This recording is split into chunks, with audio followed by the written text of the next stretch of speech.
ಸಮೀಪ ಚಟ್ನಳ್ಳಿ ಗ್ರಾಮದಲ್ಲಿ ಮೂಲ ಸೌಕರ್ಯಗಳು ಮರೀಚಿಕೆಯಾಗಿದೆ.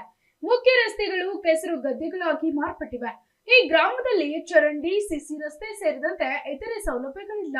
ಸುಮಾರು ವರ್ಷಗಳಿಂದ ರಸ್ತೆಗಳಲ್ಲಿ ಚರಂಡಿ ನೀರು ಹರಿದು ಬರ್ತಾ ಇದ್ದು ಸಂಚಾರಕ್ಕೆ ತೀವ್ರ ಸಮಸ್ಯೆಯಾಗಿದೆ. ಈ ಬಗ್ಗೆ ಸಂಬಂಧಪಟ್ಟ ಅಧಿಕಾರಿಗಳಿಗೆ ಗಮನಕ್ಕೆ ತಂದರೂ ಕೂಡ ಯಾವುದೇ ಪ್ರಯೋಜನವಾಗಿಲ್ಲ.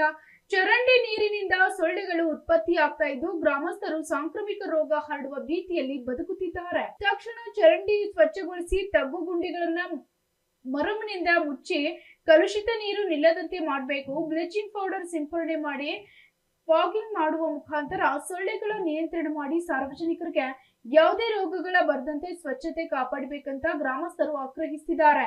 ಇದಲ್ಲದೆ ಮುಂದಿನ ದಿನಗಳಲ್ಲಿ ಎಲ್ಲಾ ಕಡೆ ಸಿಸಿ ರಸ್ತೆ, ಚರಂಡಿ ನಿರ್ಮಾಣ ಮಾಡಿ ಗ್ರಾಮದ ಅಭಿವೃದ್ಧಿಗೆ ಮುಂದಾಗಬೇಕಂತ ಒತ್ತಾಯಿಸಿದ್ದಾರೆ. ಯಾದಗಿರಿ ಜಿಲ್ಲೆಯ ಯಾದಗಿರಿ ಮತಕ್ಷೇತ್ರ ವ್ಯಾಪ್ತಿಗೆ ಬರತಕ್ಕಂಥ ನೈಕಲ್ ಸಮೀಪ ಇರತಕ್ಕಂಥ ಈ ಚಟ್ನಳ್ಳಿ ಬಹುಸಂಖ್ಯಾತರಿರ್ತಕ್ಕಂಥ ಇಲ್ಲಿ ಕಡುಬಡವರು ಕೃಷಿ ಕೂಲಿ ಕಾರ್ಮಿಕರೇ ಜಾಸ್ತಿ ಅರ. ಇಲ್ಲಿ ಗ್ರಾಮ ಪಂಚಾಯತ್ ಕೇಂದ್ರ ಸ್ಥಾನ ಇದ್ರು ಕೂಡ ಇಲ್ಲಿವರೆಗೆ ಏನದ ಸಿಸಿ ರಸ್ತೆ ಆಗಿಲ್ಲ, ಚರಂಡಿ ಆಗಿಲ್ಲ, ಸ್ವಚ್ಛತೆ ಇಲ್ಲ. ಇಲ್ಲಿ ಏನದ ಅಂದ್ರೆ ಯಾವ್ದನ್ನ ಒಳ್ಳೆ ಕಾರ್ಯಕ್ರಮ ಮಾಡ್ಬೇಕು, ಮದುವೆ ಮುಂಜಿ ಮಾಡ್ಬೇಕಾಯ್ತು ಅಂದ್ರೆ ಯಾರನ್ನ ಬೀಗರ ನಟರು ಬಂದ್ರೆ ಇಲ್ಲಿ ಊರಿಗೆ ಉಳಿ ಹೋಗ್ತಕ್ಕಂಥ ಕೆಲಸ ಆಗಲಾಗ್ತದ. ಆಮೇಲೆ ಯಾರನ್ನ ಮೃತಪಟ್ಟರು, ವಯಸ್ಸಾದ್ರೆ ಸತ್ರ ಅಂದ್ರೆ ಹೆಣ ಒಯ್ಬೇಕಾದ್ರೆ ಇದೇ ಗಲೀಜಿನಲ್ಲೇ ಹೆಣ ಒಯ್ಬೇಕು.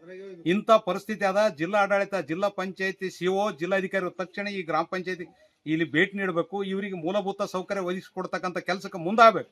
ಇಲ್ಲದಿದ್ದರೆ ಅಲ್ಲಿ ಇಬ್ರಾಂಪುರ್ ಸರ್ಕಲ್ ಹೋಗ್ತಕ್ಕಂಥ ಯಾದಗಿರಿ ಟು ಶಾಪುರ್ಗೆ ಹೋಗ್ತಕ್ಕಂಥ ಪ್ರಮುಖ ಸರ್ಕಲ್ ಬಂದ್ ಮಾಡಿ ಕೇಸಿ ಪ್ರತಿಭಟನೆ ಮಾಡ್ಬೇಕಾಗ್ತದ. ಇವತ್ತು ಮುಂಜಾನೆ ಚಂತೇನೋ ಹೊಲ್ದಾಗ ದುಡ್ದು ಬರ್ತಾರ, ಕೂಲಿ ಹೋಗಿ ಬರ್ತಾರ, ಮನೆಗೆ ಬಂದಕ್ಕೇನು ಊಟ ಮಾಡ್ಕೊಂಡು ತಿನ್ಬೇಕಂದ್ರೆ ಸೊಳ್ಳೆಗಳ ಕಾಟ. ಹಂಗಾಕೇಸಿ ಇವ್ರ ಜೀವನ ಈ ಕಾಡು ಪ್ರಾಣಿಗಳು ಇರ್ತಾರಲ್ಲ ಹಳ್ಳ್ಯಾಗ ಎಲ್ಲೇನ ಗುಡ್ದಾಗ ಅವ್ರಕ್ಕಿಂತ ಹತಾತದ. ಇಷ್ಟು ಜನಸಂಖ್ಯೆ ಇದ್ರು ಕೂಡ ಇಲ್ಲಿ ಸೌಲಭ್ಯನೇ ಸಿಕ್ಕಿಲ್ಲ. ಒಬ್ರು ಇಲ್ಲಿಗೆ ವಂಚಿತ ಮಾಡಿಕೇಸಿ ಯಾರು ಒಬ್ರು ಏನೋ ಒಂದು ಹೇಳಿಕೇಸಿ ಸುಳ್ಳು ನೆಪ ಹೇಳಿಕೇಸಿ ದಾಟಿ ಹೋಗ್ಯಾರ ಹೊರತಾಗಿ ಯಾರು ಕೈಗೆ ಹಚ್ಕೊಂಡು ಕೆಲಸ ಮಾಡಿಲ್ಲ.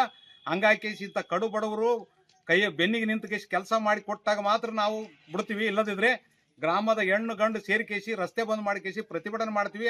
ಅದಕ್ಕನ ರೆಡಿ ಆಗ್ರಿ, ಇಲ್ಲಾಂದ್ರೆ ಬಂದ್ ಮಾಡಿಕೊಡ್ರಿ. ಇಲ್ಲದಿದ್ರೆ ಮುಂದಿನ ದಾರಿ ಏನಾದ್ರೂ ಅದಕ್ಕೆ ನೇರ ಹೊಣೆ ಜಿಲ್ಲಾಡಳಿತನ ಆಗ್ಬೇಕಂತಕ್ಕಂಥದ್ದು ನನ್ನ ಅಭಿಪ್ರಾಯ.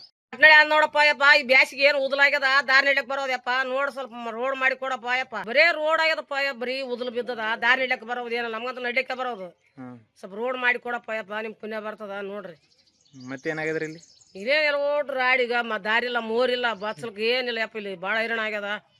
ದಾರಿ ಮೇಲೆ ಎಲ್ಲ ಎಲ್ಲಟು ಇದಾಗ್ಯದ. ಏನ್ ಬಾತ್ರೂಮ್ ಇಲ್ಲ, ಏನಿಲ್ಲ, ಯಾವ್ದಿಲ್ಲ ಇಲ್ಲಿ. ಎಲ್ಲ ಗೊಜ್ಜಲಾಗಿಬಿಟ್ಟದ. ಎಲ್ಲೋಟ್ ರಾಡಿ ಆಗ್ಯದ, ಉದ್ಲು ಯಪ್ಪ.